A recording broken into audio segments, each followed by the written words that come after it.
I'll never really know what it's like to be fully Japanese. I'll never know what it's like to feel fully American. Take one, Mark. Hey everyone, I'm Koi Takei. I'm a producer and also on-air talent.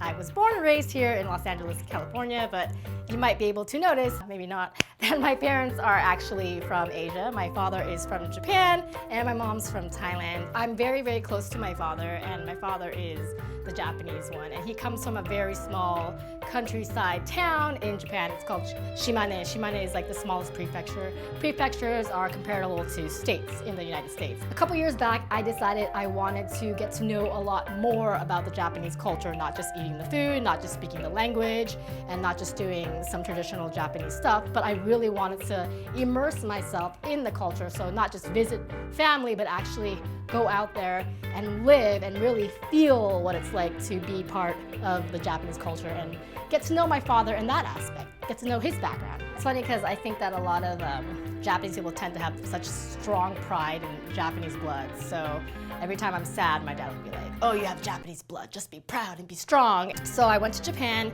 I was super excited because over here, it's kind of always something that you notice, and you're always cognizant that you're a minority. Like, I'm always cognizant that, yeah, I'm Asian American. I'm not just Asian, I'm not just American, I'm Asian American, right? The moment I got off the plane, I was shocked at how many, this is gonna sound really strange, Asian people there were, and there was no diversity. Whether you're black or you're white or you're Mexican or you're not Japanese, you stick out like a sore thumb. So that was my experience right when I got off the plane.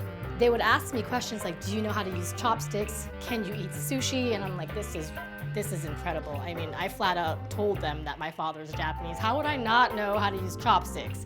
And it's funny because I come here to America and they're like, can you teach me how to use chopsticks? You know what I mean? So it's always like an imbalance. Even though before moving there, I felt like such a minority here in America, and it was kind of frustrating to go to the club and talk to people, and one of the first questions was, where are you from? And I know they're not asking me where I'm from, in what hometown I am. They're asking me like, what's your ethnicity? That kind of stuff kind of triggered annoyances, but now I have a different perspective. I'm like, well, it's a melting pot, and everyone comes from another place here in America, and it's a beautiful, beautiful thing, and I really appreciate now more than ever how diverse our country is.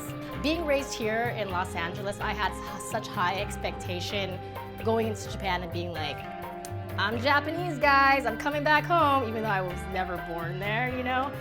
In Japan, I didn't feel like I fit in, but in America, you don't always fit in. I feel like the struggle with America is, ideally, I wouldn't be constantly self-aware that I'm a minority, but at the same time, our country is built on that it does trigger awareness, and it's a good thing and a bad thing, but also it creates a lot of unnecessary drama. And while shopping at a convenience store back in February, Polo noticed a pattern developing. No matter where he went in the store, a suspicious attendant always seemed to follow.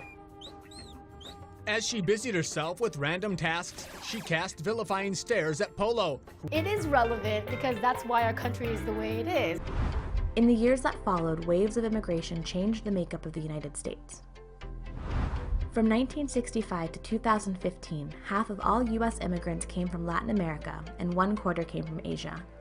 As a result, in 2015, the U.S. population was 62% white, 18% Latinx, 12% black, 6% Asian, and 2% other races. So there's got to be a balance, and I think the way for me to feel more at home is for people around us to keep a more open mind. Maybe once a week go out and try something that's so far from your comfort zone, like, I don't know, eating Ethiopian food, or going on Wikipedia and reading why the Chinese flag has red and yellow on it. I don't know, like little things like that, to kind of to open your mind a little. And we have so much opportunity here to do that because we have so many humans and cultures involved. You can talk to somebody, and people usually, unless you're like a grumpy old person who's been stuck in traffic all day, they want to talk about themselves. We love it. I'll never really know what it's like to be fully Japanese. I'll never know what it's like to feel fully American, like wear American flags for 4th of July. That's just not my thing, you know, it's weird for me still. But I really do appreciate being Asian American. Thanks for watching Race in America. Go ahead and like this video, leave a comment, tap here to subscribe, and tap here to keep watching.